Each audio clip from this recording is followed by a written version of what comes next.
eThekwini madoda. Usufuna ngamakhambelo we.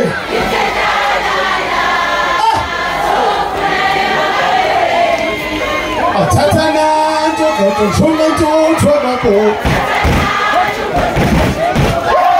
Ahile ngelema wena.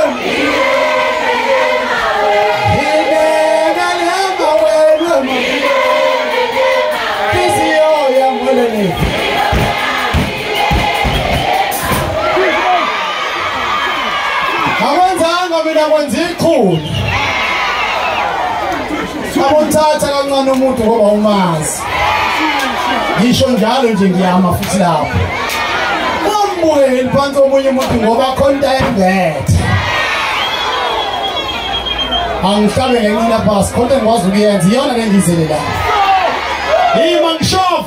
Come on teacher ulindene. Ha.